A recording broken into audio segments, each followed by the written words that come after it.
This is the June 13th, 2023 regular meeting of the Chatham County Savannah Metropolitan Planning Commission. The board consists of Mr. Dwayne Stevens, Chairman, Mr. Travis Coles, Vice Chairman, Mr. Tom Wildwoody, Secretary, Miss Elizabeth Epstein, Treasurer. Board members are Miss Lorraine Bowles, Miss Karen Jarrett, Mr. Joseph Irvine, Mr. Wayne Noah, Mr. Jeff Nortisha, Mr. Cedric Coleman, Miss Tracy Ammett, Mr. Joseph Welch, Mr. Michael Kagler, and Mr. Jay Melder. The MPC Executive Director is Melanie Wilson.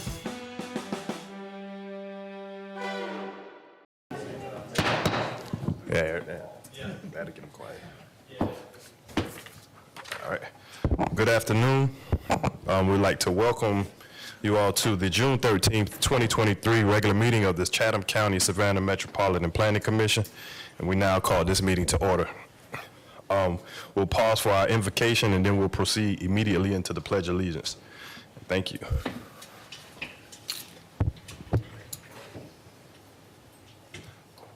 Heavenly Father, we ask that you oversee this meeting, impart a spirit of cooperation and collaboration to make sure that we all can make decisions in the good of our community. We ask that you cover each individual that is here under the sound of my voice, and as we leave, traveling back to their destinations to do the things that they are doing for the goodness of the people. These and all things we ask in your name, amen. Amen. I pledge allegiance to the flag of the United States of America and to the republic for which it stands, one nation, under God, indivisible, with liberty and justice for all. Thank you. And please be seated.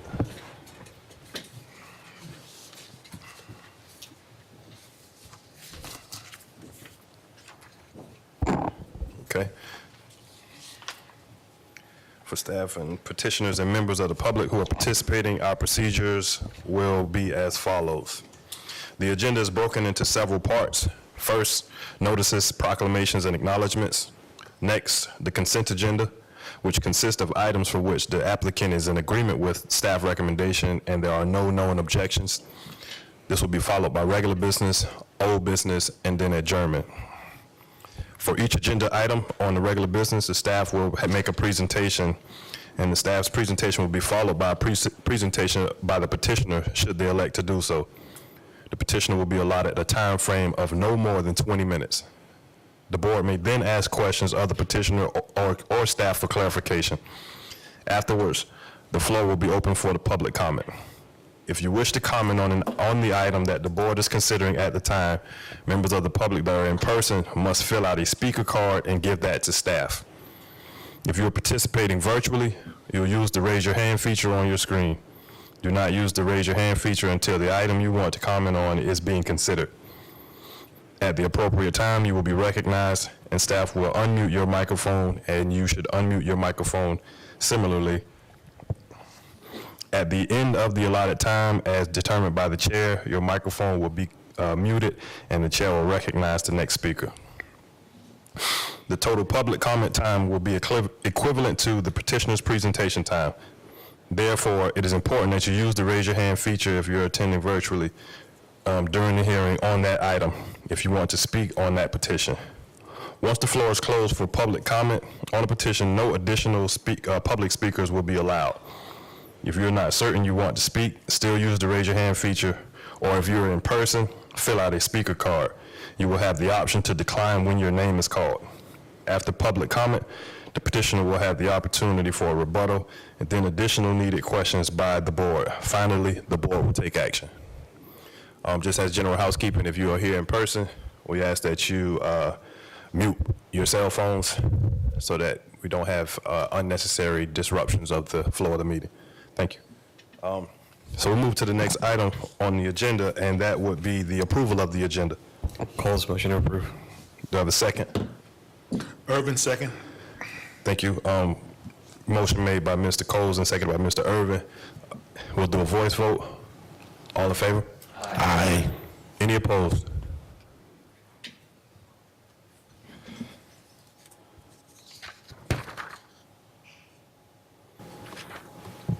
If I may, Mr. Chairman, I just want to make sure that we note that there was a request by the applicant for Buckhalter Road to postpone or continue the item until the next meeting. Yeah, as notated in the items requested to remove from the final agenda, so I'll Yes. restate that once we get there. Thanks. I appreciate it. Okay.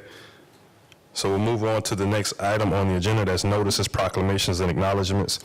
Those items are, there was today, June the 13th, 2023, a personnel committee meeting was held at 11 a.m. in the Jerry Serency conference room at 112 East State Street. That is this office. And additionally, there is, we had a finance meeting as well at 11:30 in the Jerry Serency conference room at this office. Okay? We should be good. We'll do that later. All right, now we'll move on to the next item on the agenda, and that's items requested to be removed from the final agenda. We have the Tricentennial Comprehensive Plan Amendment Future Land Use Map, referencing 343 Buckhalter Road, petition number 23-002-328-ZA. Next, zoning map amendment, petition number 23-001-408-ZA at 810 East Broad Street, 613 to 6223 East Gwinnett Street, 610 to 614 East Bolton Street, and as a rezone from TC2 to DX. Next, we have the map amendment at 309, 311, 313, 315, 323, 325, 331, 335, and 343. Buckhalter Road, it's a rezone from RA-CO to IL. That petition number is 23-000-304-ZA. Next, we have a map amendment, 6 parcels on Durin Avenue, and there's a rezone from RSF6 to a OI-E, and the petition number is 23-000-304-ZA. And that concludes our items requested to be removed from the final agenda. We have a motion to remove those items. Coles, motion to remove items 3 through 6. Do we have a second? Irvin, second.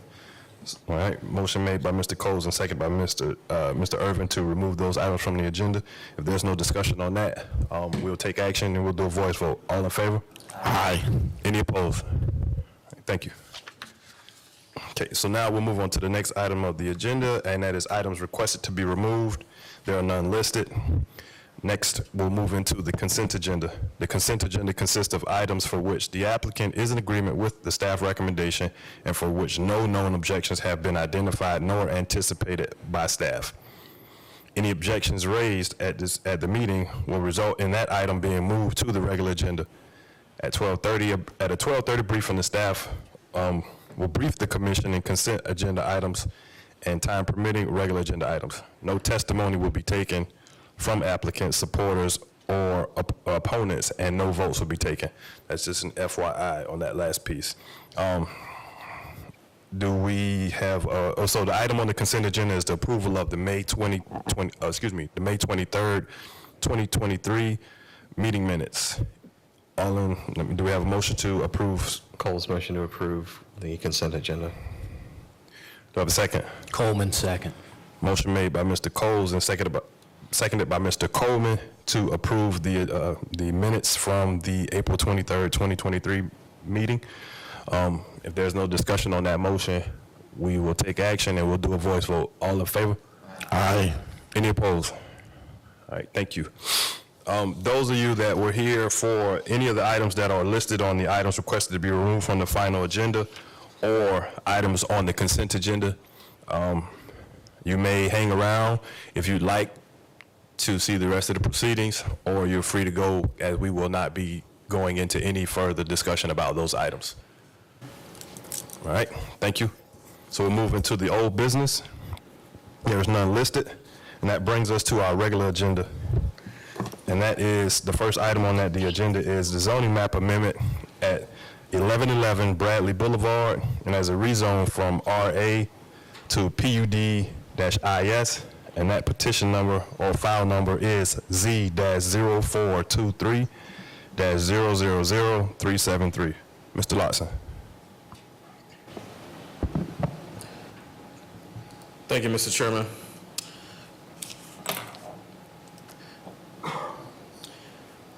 The item before you at this time is a request to rezone property at 1111 Bradley Boulevard. The property is approximately 5 acres in size. It's currently zoned residential agriculture in the unincorporated area, and the petitioner is proposing to rezone it to the PUDIS designation, which is Plan Unit Development Institutional. The subject property, which you see highlighted on this vicinity map here, is located approximately 400 feet east of Highway 17, Ogeechee Road. The tract is undeveloped and appears to have never been developed, in fact. This is a closer look at the parcel on this tax map. This is the zoning map that shows the current zoning of the property and the adjacent zoning. As I mentioned, the subject property is zoned RA. The vacant parcel immediately west of the subject property was rezoned from RA to BC in 2018. It is also currently vacant, undeveloped. The property immediately to the east of the subject property is a fire station. That property was rezoned in 2011. And the residential subdivision across Bradley Boulevard, as well as the convenience store at the intersection of Bradley Boulevard and Highway 17, that is on BC, were all zoned in 2008, really pursuant to the development of the neighborhood, which is Bradley Point South, which I'm going to go back here and show you here. So Bradley Point South is at this location. It's a residential neighborhood that includes single-family detached, as well as an apartment development at this location. This neighborhood is the Villages at Valambrosia, which was developed in that similar phases. The proposed zoning, which is PUDIS, is a little bit of a unique zoning district in the county. It does allow a number of institutional type uses, including cultural facilities, theaters, libraries, churches, schools.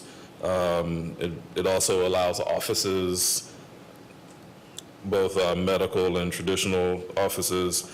And interestingly, the last category essentially under the allowed uses is, and I'm gonna just quote this from the ordinance, other business uses as approved by the MPC were found to be compatible with the overall development pattern.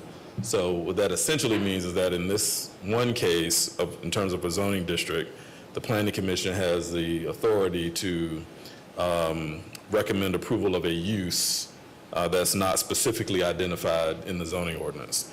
So the petitioner today is requesting that the use that be approved be an indoor sports facility, which is their intention in terms of developing this property.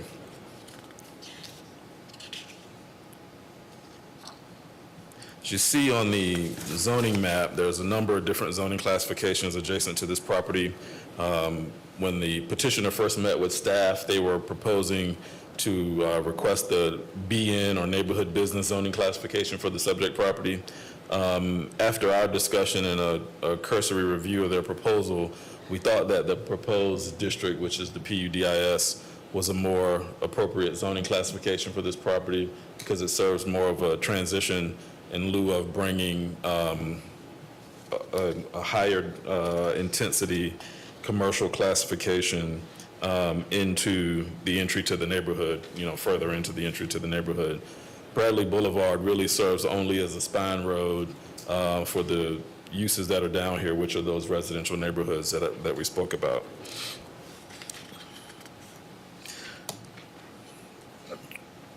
Let's see.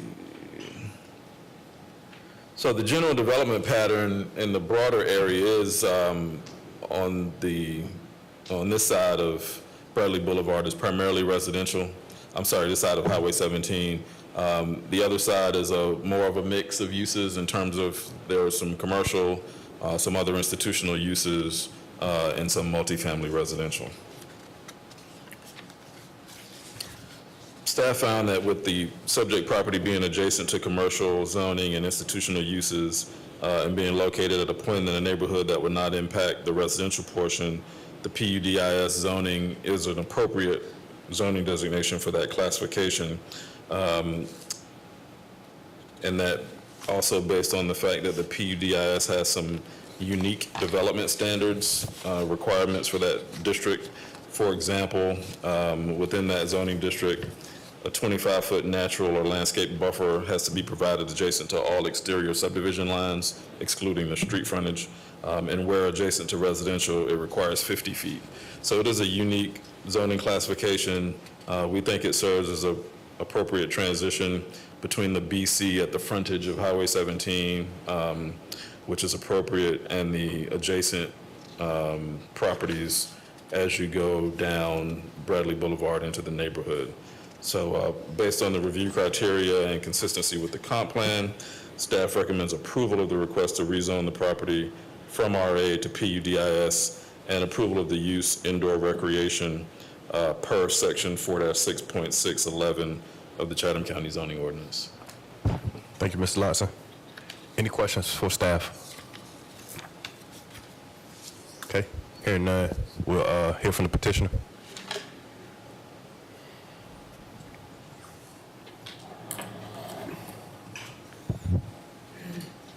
Thank you, Mr. Chairman. For the record, Harold Yellen. I'm here today on behalf of the petitioner, Beth Linebarger.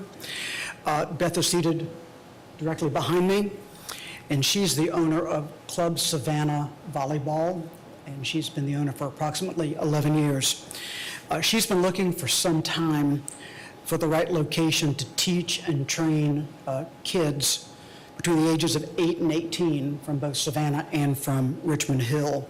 And geographically, this is the perfect location for her off of Highway 17. And from a land use perspective, it's also ideal. And as noted in the staff report, the property is about 5 acres. Take away the wetlands, it's about 3 acres, so there's a lot of room for the site. It's next to a convenience store that was rezoned in 2008. It's next to a fire station that was rezoned in 2011. There is no specific use in the Chatham County ordinance for a volleyball training center. The closest category is indoor sports facility, but we want to give everyone here our assurance. This petition is not for a multi-building sports facility. It's for one building and one building only, and it's to train and educate about volleyball. Mr. Lotson is absolutely correct. The original petition was a request to be rezoned to BN, and I was not involved in the original petition, but I agree with staff. The BN was not the appropriate zoning classification because of all the other uses that are permitted in the BN. So Beth brought me in to be on her team, and that's not her volleyball team, that's her land use team, and we literally scoured the ordinance looking for the most restrictive zoning classification we could find that would still allow a facility just like this one. And once again, we agree with staff. The PUDIS has very narrowly defined uses, so if any reason we go out, what can remain are a very narrow list of uses, and also from a development standard point of view, very focused, very narrow, tremendous buffers. We feel that this zoning classification, among all others, is the appropriate one. Lastly, we do agree with staff finding the proposed use is consistent with the comprehensive plan future land use map. And for all of these reasons, we would respectfully request approval. Ms. Lineberg and I are happy to answer any questions y'all may have. So thank you very much. Thank you, Mr. Yellen. Any questions for the petitioner? Okay. Thank you. Thank you. Would any member of the public like to speak on this petition? Okay. It seems like we have none virtually or in person. Okay. Thank you. With that being said, we'll entertain a motion. Cole's motion to approve staff's recommendation. Urban, second. All right, motion on the floor made by Mr. Coles and seconded by Mr. Irvin to approve staff's recommendation. Any discussion on that motion? All right, hearing none, we'll enter a vote. And Ms. Amick, we're gonna start with you. How do you vote? Put your mic. Thank you. Aye. Thanks. Ms. Bowles? Yes. Mr. Coleman? Yes. Mr. Coles? Yes. Ms. Epstein? Yes. Mr. Irvin? Yes. Mr. Kegler? Yes. Mr. Melder? Yes. Mr. Notrika? Yes. Mr. Wildwoody? Yes. I vote yes as well. Motion carries and the project is approved. Thank you. Have a good one. All right, we'll move on to the next item on the agenda. It's a zoning map amendment at Ageechee Road and Chatham Parkway. It's a rezone from a PUD-BC/CO to RMF2-15. And that petition number is 23-002-721-ZA. Mr. Lotson. Thank you, Mr. Chairman.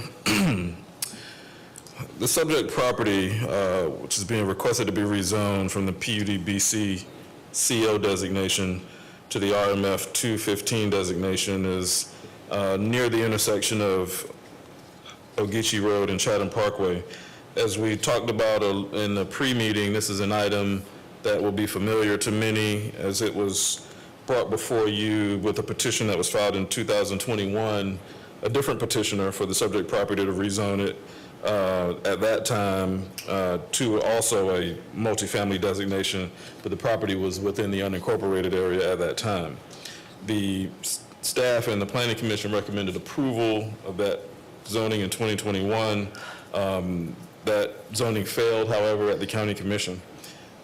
Subsequently, the current petitioner has has annexed the property into the city of Savannah and is requesting rezoning to a multifamily designation. There have been significant changes in this area over the last 15 years in terms of new development, new commercial development, new multifamily development. It's an area that is experiencing significant growth. There's also been other properties annexed. I should mention that the subject property was annexed in July of 2022. The property is approximately 28 acres. It's bounded on the south side by a rail line, which I'll show you here at this location. On the north, it abuts a shopping center. Of course, Chatham Parkway, which it has access to, is here on the east. And on the west, there's essentially undeveloped land. I'll probably show it better in an aerial in this area, which appears to contain significant wetlands. Generally, in terms of the development pattern in the area, you'll also find 1 and 2 family residential, civic uses, churches and schools along this area as well, primarily across Chatham Parkway. The petitioner did provide a concept plan for the proposed rezoning, which includes 9 residential buildings with 39 units each. This site plan has not been presented for review at this time, but only as a concept, and I'll leave that for the petitioner to go into more detail regarding that. In terms of the zoning, the range of uses permitted under the current and proposed zoning are different. The current classification is commercial. It allows primarily for retail, restaurants, hotels, grocery stores, and uses of a similar nature. The proposed zoning would allow multifamily residential and other non-residential uses that are compatible with that.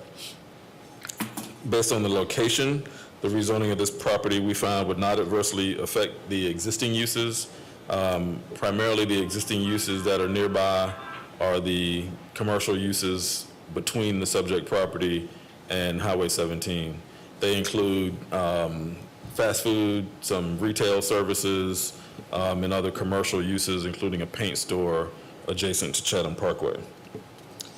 Staff finds that the zoning proposal is compatible with the present pattern because it is adjacent to these commercial uses, and it also has access to arterial corridors, Ageechee Road and Chatham Parkway. The proposed development is consistent with that pattern. There has been an influx of new residential along Highway 17 and new commercial to support that. We find that the proposed zoning is also consistent with the intent of the comprehensive plan and that the development pattern that is proposed is generally similar to those which exist in the area already. There have been at least 5 rezoning requests for multifamily residential in this corridor over the last 3 years.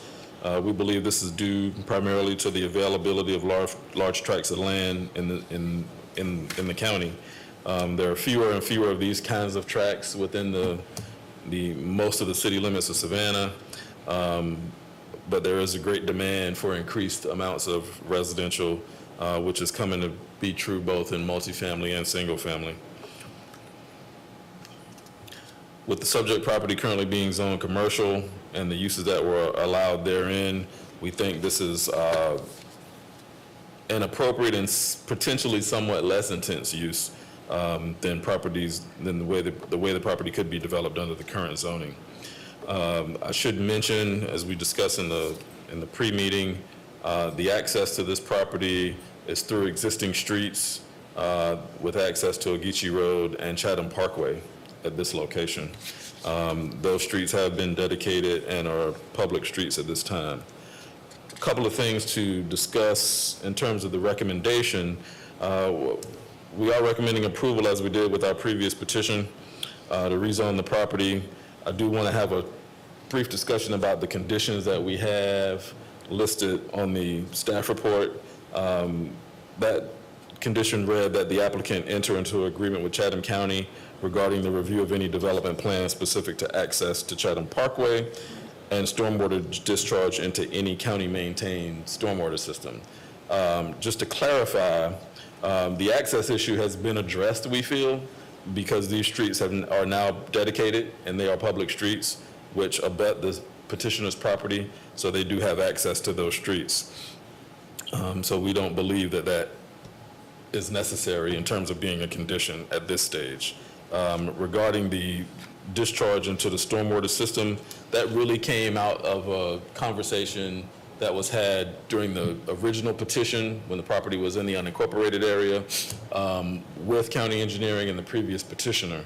The issue was that the county was concerned that if the property was annexed and the applicant wanted to discharge into the county system, that they ensured that there would be some review process to manage that. Now, in the normal development process, any applicant doing any development is going to have to get the approval of the governing body regardless in terms of the discharge into their system. So this was really probably based on an abundance of caution, but whether the applicant discharges into the city system, they'll have to get approval from the city engineer. If they're going to discharge into the county system, they'll have to get approval from the county engineer. So I just wanted to bring that point up. I feel like based on those issues being addressed, if the board moves to approve this, that issue, both of those issues are essentially taken care of. But I just wanted to put that on the record. I know that there was just some discussion between staff and the applicant and the county regarding this prior to the meeting. So with that, we are recommending approval to rezone the property, and I'll be happy to answer any questions. Thank you, Mr. Lotson. Are there any questions for staff? Okay. Hearing none, we'll hear from the petitioner.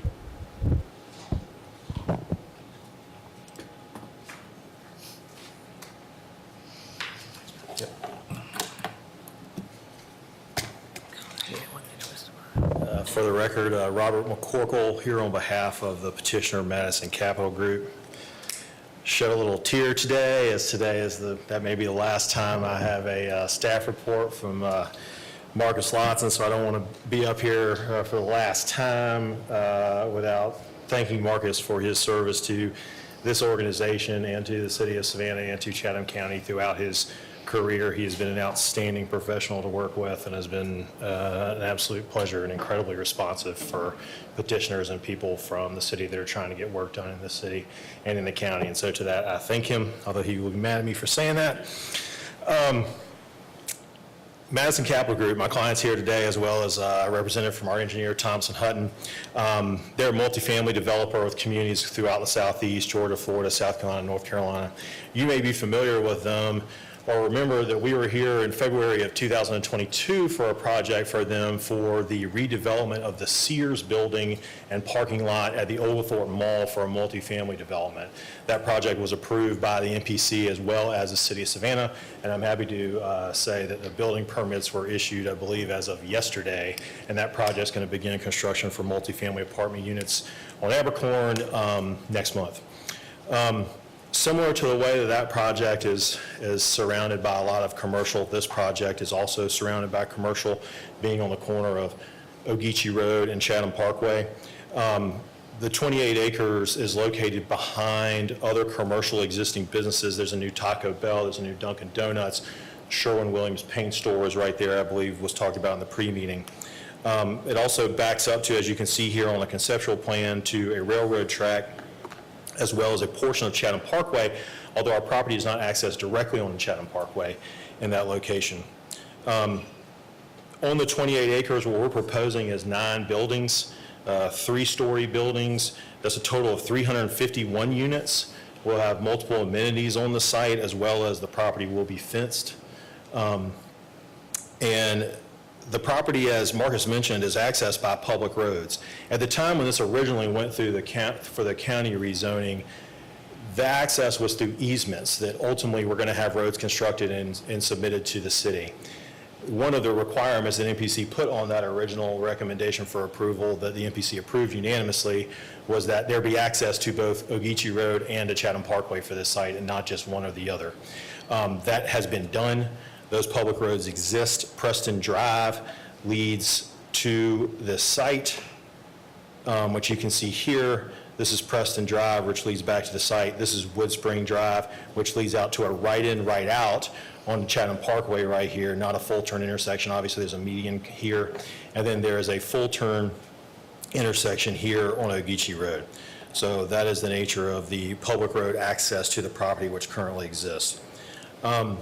Every time we're here for a multifamily project, I have to acknowledge, as everyone knows, that the city of Savannah is undergoing a housing shortage of some nearly 10,000 units. This project, along with hopefully many others, will help to supply units for the city.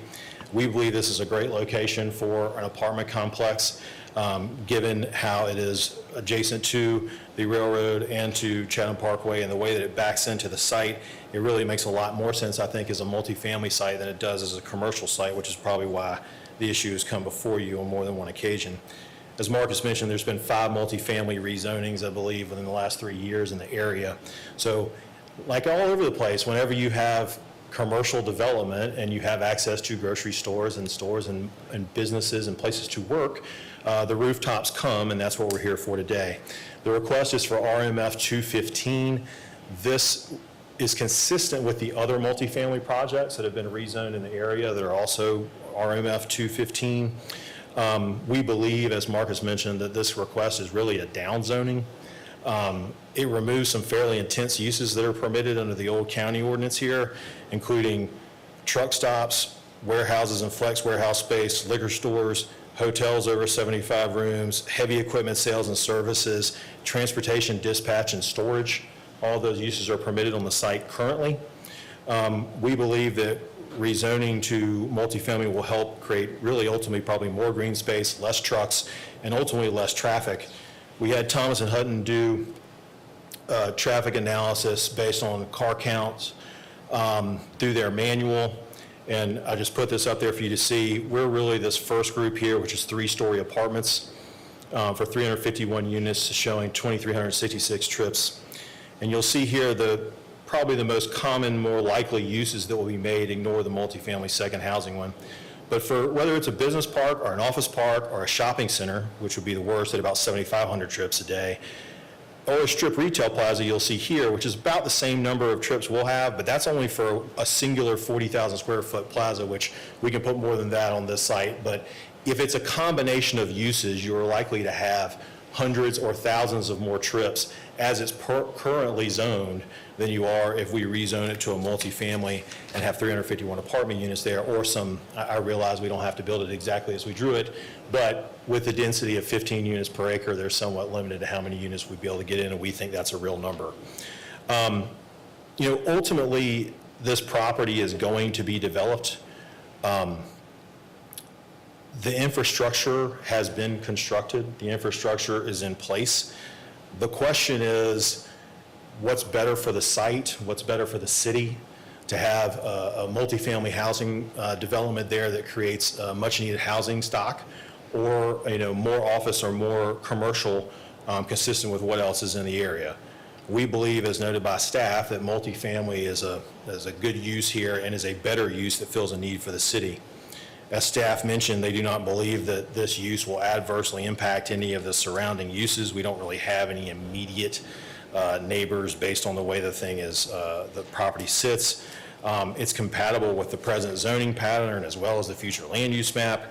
It's consistent with the intent of the comprehensive plan as mentioned, and that there are reasonable uses as it currently exists. These uses are also reasonable and fill a bare void. So with all of that, we support staff's recommendation for approval. I do want to mention the condition, which I think Marcus has removed as a condition, but I did just want to say, we've talked about this. We got the staff report yesterday, so there's been a little bit of scrambling around on my part over this for the last 36 hours. And when this originally came through, there were two conditions when it was approved before. One was that the property have access to Chatham Parkway and Ogeechee Road. That's been resolved. The second one originally back in 2021 was that we, in the review process for our site plan, engage with the county with regard to stormwater.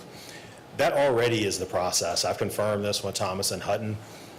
We drain into the canals. We have to go to and submit our plans to the county engineering to approve. We are going to do that. I do want to make note, we already do drain into the canal. The property already drains into the canal.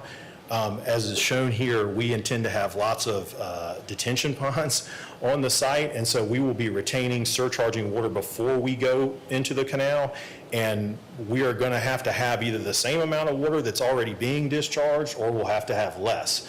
We believe that ultimately we will end up having less by the time it gets there. But when we go through that site plan process, we will submit to county engineering for approval. I would, as I believe Marcus has acknowledged, very much not like it to be a condition on our zoning, because that becomes complicated, where our zoning then goes away and we would be able to build a commercial development but not a residential development, depending on what happens with our stormwater. And so I just say all that to say it's going to be addressed. I'm putting it on the record. If we're going to drain into those canals, we are going to county engineering. We will engage them with our plans and get approval of our plans before we can move forward with our site plan with the city. And so with that, we support staff's recommendation to ask for your approval. Thank you, Mr. McCorkle. Any questions for the petitioner? All right. Hearing none, is there any member of the public that's online that would like to speak? Okay. I have a Dory Clark. If you would state your name for the record. Hi, I'm Dory Clark, and I am one of the owners and residents of Redgate Farms. We share border to the eastern side of this property. Unfortunately, I didn't get to talk to the staffers before this. We just sort of missed that it was coming up on the agenda on our radar, so I didn't get a chance to talk with him to include any of this. But we just had some concerns that we wanted to see if, and it sounded like from our discussions casually with them that our concerns may be being addressed due to other reasons, such as its proximity to the railroad and maybe other bodies of water, but we just wanted to get them on the record in hopes that maybe you guys could include them as a condition. So they're twofold. One of them is a buffer of trees to remain between our properties, and then also fencing, which I just heard Attorney McCorkle mention, that I think sounded like it would be a requirement, so maybe that will be addressed. But regarding the trees, so we are, as I think most of you know since we've been in here recently, we're an established commercial business. We conduct outdoor weddings and events, and currently, as you know, this adjoining property is a commercial property, and so it could receive sound up to 65 decibels.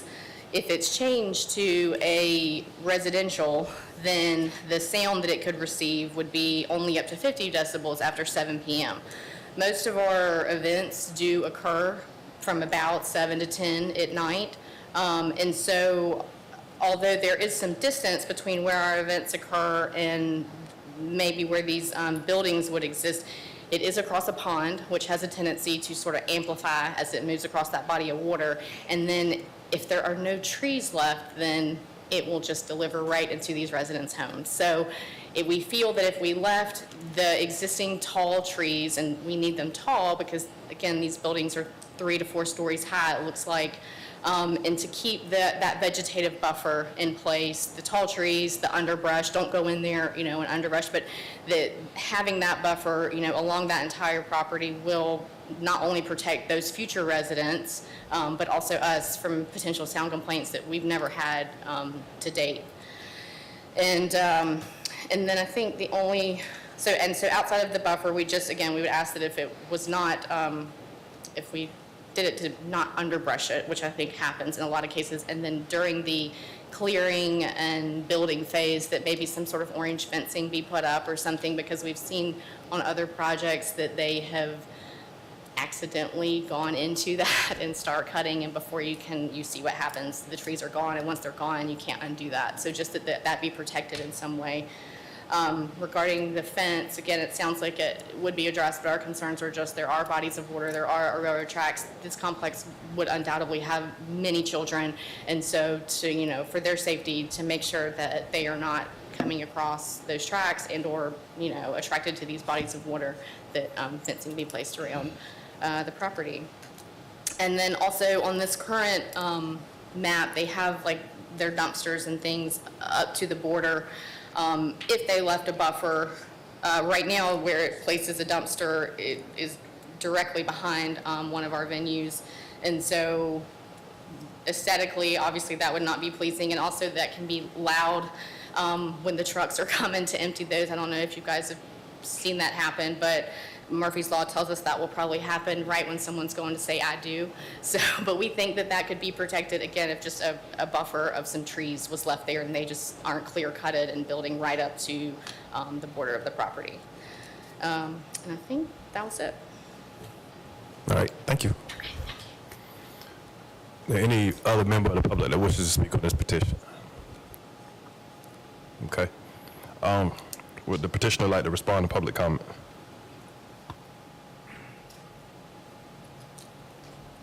Briefly, thank you.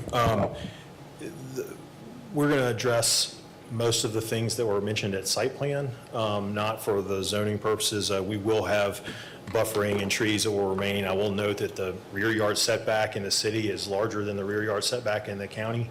And so as we go through this rezoning, we'll also have to have a larger setback than we did currently. As she mentioned, sound that will come from our project is actually reduced by it being rezoned to residential, and we'll be getting rid of a lot of potential uses that I think would be significantly worse neighbors possibly than a residential apartment complex will be. And so we intend to be good neighbors. Like I said, we are going to have a fence as far as those safety issues are concerned. And I don't believe there's any buffers or fences on the other side, on their side, but on our side, we will have them, and we'll address all of that at site plan. Okay, that works. And I think as far as the sound, I think I understood it properly. I think it was a twofold sound coming from you guys and a sound coming to you guys. I think that was one of the positions that she took, to say, hey, let's keep a denser vegetative buffer so that they can be good neighbors as well. So I just wanted to capture that. All right. Dumpster? About the dumpster? You guys. Mr. McCorkle. Mr. please. McCorkle, if I could ask you, there was an issue or question raised about the dumpster, placement of the dumpster. Would you address that, please? I'm not even sure on this conceptual plan where the dumpster is shown. It's but You got two. lower left. You got two. It's one midway near the railroad tracks, maybe a third of the way, and Right then here. and then there's one at the bottom left corner as well. Yeah, again, it's conceptual. Yeah. Any dumpster we do will have to be screened. Nobody wants all their residents looking at the dumpster necessarily. So again, we intend to save as many trees as we can. We'll have buffers and setbacks. Once we get to the site plan, we'll know exactly where everything will go. All right, thank you. Okay. That concludes the public comment portion. So we'll go into the board taking action. I have a question for staff. You have a question for staff? Yeah. Mr. Larson. Mr. McCorkle mentioned that that they were wanting to do away with the one condition. Is staff okay with that condition being removed? Well, let me say this about the conditions is the first condition regarding the traffic access kind of takes care of itself from our opinion, in our opinion, because the streets are now public, they have access to them, so that's not a concern. Second condition was really related to the, for them working with Chatham County in terms of the stormwater if they discharge into their system. I don't think it's necessary that that be a condition. Like I said before, that really was placed there out of an abundance of caution because of the discussion at the previous hearing, but they're going to be required to do that regardless when they go through the development process if this gets adopted by the mayor and aldermen. So from a condition standpoint, it's probably not necessary, but I did think it was important to have the discussion about it in today's meeting. Thank you. Okay, Mr. Chairman, Mr. Melder. I agree with staff's current opinion on the condition. My only concern is maybe how the condition is worded. Obviously, any development that requires tie-in to any public infrastructure system, whether it be the county, the city, or otherwise, it's going to have to get those tie-ins approved by those bodies through site review, and those bodies would have to agree to it. What I'm worried about, and perhaps it's not a meaningful concern, is the way that it's worded says the applicant needs to enter into an agreement with Chatham County. If they don't need to enter into an agreement, one, or two, Chatham County doesn't enter into an agreement and some way the development is able to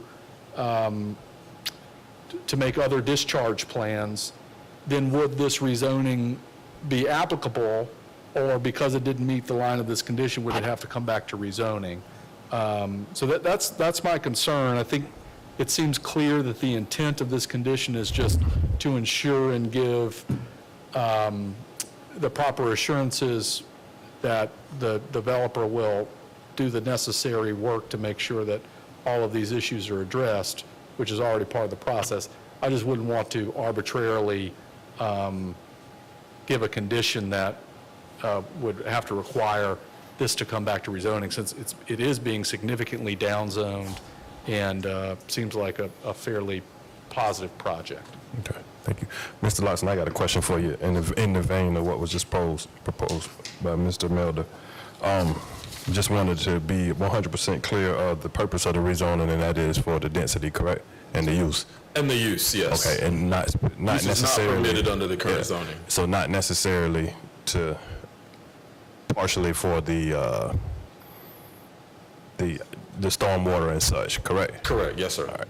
Yeah, and so essentially, my understanding is if condition number one is going to resolve itself, and that the petitioner is going to be bound to the site plan review, and without approval they couldn't do this, like, Right. then they should be basically moot conditions and essentially removed, correct? I think that's reasonable. Okay.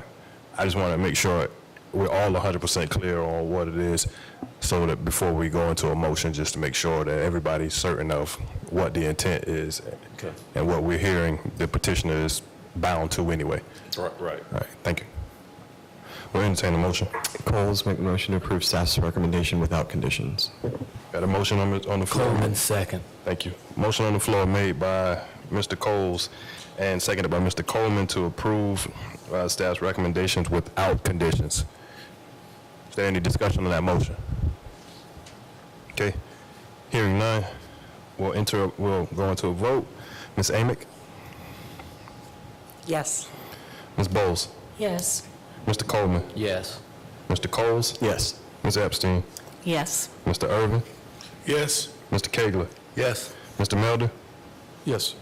Mr. Notrika? Yes. Mr. Wildwoody? Yes. I two vote yes, and that motion carries, and it is approved without conditions. Thank you. Okay, we'll go to the next item on the agenda, and that is presentations. There are none listed. However, I would like to take the liberty as chair to welcome some new team members, and essentially offer up a farewell to another team member. I want to welcome our new board member, Ms. Tracy Amick. She is a real estate agent, and she serves as a board member of the Southbridge Canterbury HOA. She is a county appointee, and she is filling the term of Dr. Malik Watkins, who is no longer on the board with us. And then I also would like to welcome some team members to the MPC staff. Mr. Edward Morrow, he'll be coming on. He's on board as a principal planner with some bringing us some experience and some education from Georgia Tech and Morehouse. And then we have Anna Macquarie,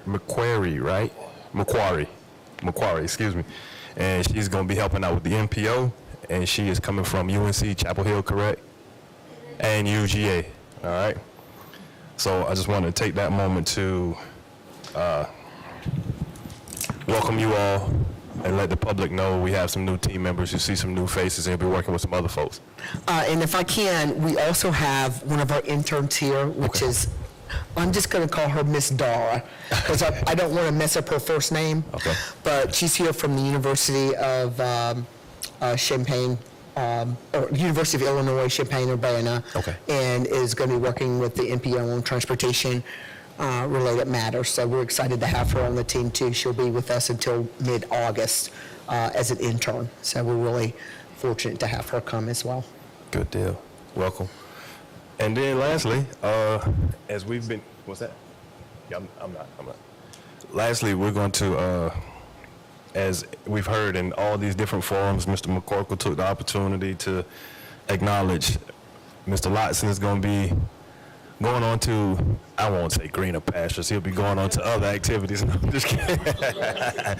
No, he's going to go venture off into some different things to further expand what he's already been able to build upon as a professional. I think Mr. Lotson came in right after I was an intern here, so he's been around for a while because I interned a long time ago, and I've only seen positive work from him, and all of the people that I've talked to in the development community has really appreciated the way Mr. Lotson stays professional at all times, holds the line. Even some of the development community has even said they don't even really know where Mr. Lotson actually stays, because where he stands, because he's straight down the middle of the road. It's either ordinance or it's not. And you know, that is something to really be said for. It's something really to be said for that, because you often hear from a public face that it seems as if sometimes people on commissions and boards and such have ulterior motives, so they can go either way, and Mr. Lotson has held the line right down the middle of the road. So, you know, as the chair, and I'm sure other members may want to offer up some comments as well, we appreciate the work you've done. We're happy that you're not going too far away. We'll see you at restaurants, see you in the neighborhood, and probably going to be picking on you anyway as time goes by, because we'll be calling to ask for some expertise. And we'll hope that you're just super receptive to delivering said expertise. If anybody else want to make a comment? If I may, Mr. Absolutely. Chair, I would be remiss if I did not say this. Marcus was one of the first people that I encountered when I joined this board. And when I was thrust into the limelight of being a chairman, one of the voices that was always calm in the back when I would go and talk to him would be Mr. Lotson. Always calm, always reassuring, always same even-handed. Even when he got angry, you didn't know he was truly angry. He expressed himself in such a way, and one of my fondest memories is our trip to, was it New Orleans? And I got to hang out with him. He's a cool dude. He's a cool dude. Very laid back. He let he let the tie down a little bit. But Marcus, you will be missed. Godspeed to you. I'm going to miss you personally. I always walk into this building looking to see you. Even though I might not stick my head in your office as often as I used to, I look to see you because you're that reassuring beacon that reminds me everything's going to be all right. So Marcus, I miss you, and I look forward to seeing you around, okay?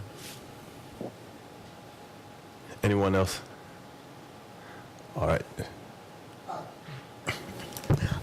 Just want to, two things, and I know you probably will do this, but I definitely don't want to forget about the announcement for the next meeting date I got it. for the people in the audience. But, as executive director, I will say that it was really reassuring. I had met Marcus earlier on another occasion when I was in Augusta. We were looking at some things that the city had done regarding beer gardens, and it was really interesting to come down and talk with both he and Gary Plumley about some of the ordinance changes that were needed in order to move forward with that. He has been a consummate professional.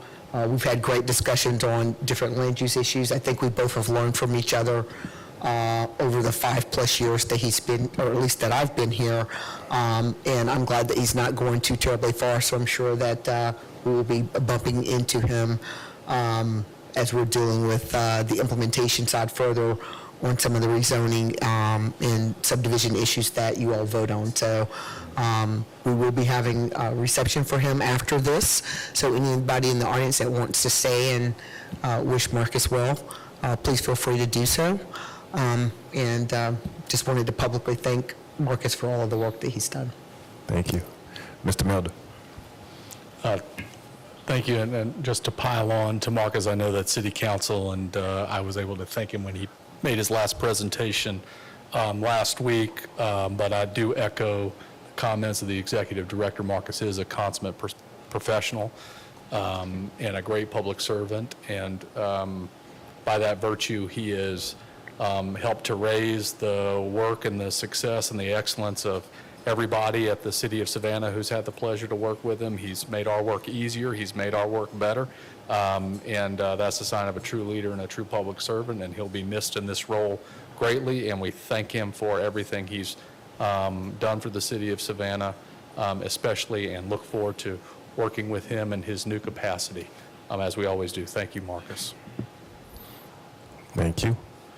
I think that will conclude our presentations. Now we transition into other business. I, as the executive director raised the point, the executive committee got together today with the to cover several different things, but one of the most important things that we discussed was moving the July meeting from July to the 6th to Tuesday, July the 11th.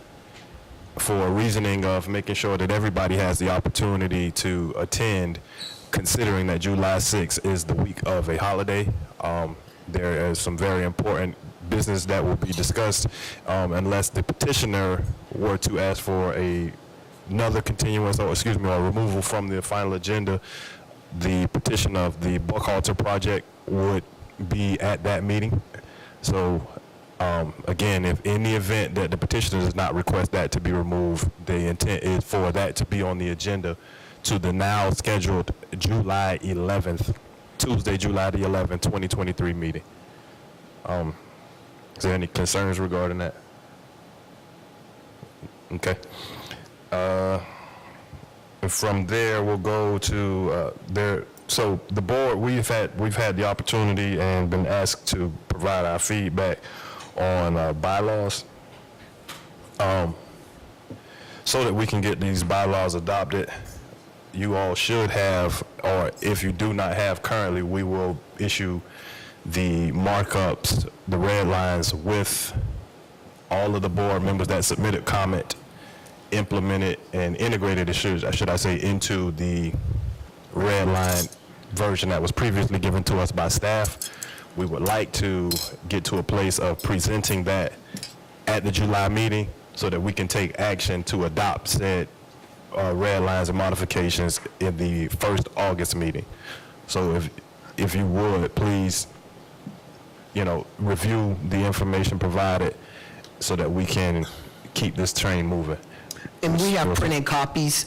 We've printed copies of the information that was submitted by the board members that have submitted information to us, as well as the red line version that incorporated those comments. And they're actually sitting in the room next door. So I know some of you have picked up those packets, but for those of you that came in a little bit later, just know that that's where they're located if you want to have a printed copy of what the changes are thus far, based on your comments. All right. And I just wanted to restate for the record, and Ms. Epstein, you can speak to it. We did have a personnel meeting as well as a finance meeting today. The executive committee got together and discussed the standings and status of those various things, and should there be a need to bring anything else over to the board from that meeting or those meetings, we'll communicate accordingly. Does anybody have anything else? All right, so we don't have an executive session, so we'll move to adjourn. Motion to adjourn calls. All right, so moved, and meeting is adjourned.